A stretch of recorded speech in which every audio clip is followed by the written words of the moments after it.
নতুন সর্বোচ্চ নেতার নেতৃত্বে ইরান থেকে ইসরায়েলি ক্ষেপণাস্ত্র নিক্ষেপ, হামলায় জ্বালানি ছড়িয়ে পড়ায় অগ্নিকোপ তেহরান। আমিরাতে নিহত আহমদের মরদেহ দেশে, সৌদি থেকেও দুজনের লাশ আনার প্রক্রিয়া চলছে।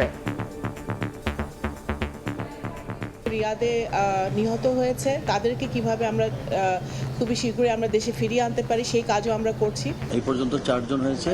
আমরা পর্যায়ক্রমে তাদের আনা নেওয়ার বিষয়টা আমরা যখনই নিশ্চিত হব তখনই তাদের বাড়িতে আমরা তাদের আত্মীয় স্বজনের সঙ্গে পৌঁছে দেব।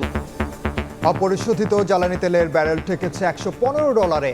সংকটের শঙ্কায় আজও রাজধানীর পাম্পগুলোতে লম্বা লাইন, বেশি ভোগান্তিতে দূরপাল্লার পরিবহন চালকরা। ফেরি খাই এখানে এসেছি 6টার সময় ফেরি খাই এখানে বসছি। আমি 100 কিলোমিটার চালাতে পারবো 2 লিটার তেলে, তারপরে আমার আবার এই সাফার করতে হবে। তারা যদি দিনেরটা দিনে নেয়, সবাই দিনে দিনে নেয়, স্বাভাবিক হয়ে যায়, তাহলে তো এই ক্যাওসটা হবে না। দেখছিলেন প্রধান শিরোনাম। দুপুরের সময়ের সঙ্গে আছি আমি ওমর ইনান। অন্যান্য শীর্ষ সংবাদ। সংঘাতের প্রভাব মোকাবেলায় চীনের কাছে জ্বালানি সহায়তা চেয়েছে বাংলাদেশ।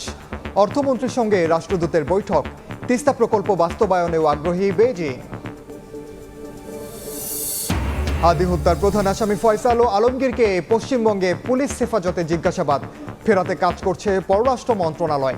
দ্রুতই দেশে আনার আশা আইজিপির। চট্টগ্রামের জঙ্গল সলিমপুরে সেনাবাহিনীর নেতৃত্বে যৌথ অভিযান। অংশ নিয়েছেন আইন শৃঙ্খলা বাহিনীর ৩,৫০০ সদস্য। সন্ত্রাসীদের ধরতে ভোর থেকে চলছে তৎপরতা। টাকাটা যদি দেয় ওষুধ একটা খরচ চলে জায়গা আমরা একটু বাঁচতে পারলাম, চলতে পারলাম। করাইল বস্তিবাসীর জীবনযুদ্ধে নতুন আসা ফ্যামিলি কার্ড কাল উদ্বোধন করবেন প্রধানমন্ত্রী। যুগান্তকারী উদ্যোগ বলছেন বিশ্লেষক। সুফল নিশ্চিতে বিতরণে স্বচ্ছতাই জোর।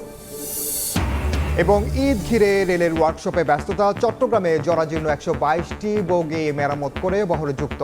ঢাকা টাঙ্গাইল মহাসড়কে 4 লেনের কাজ শেষ না হওয়ায় যানজটের শঙ্কা।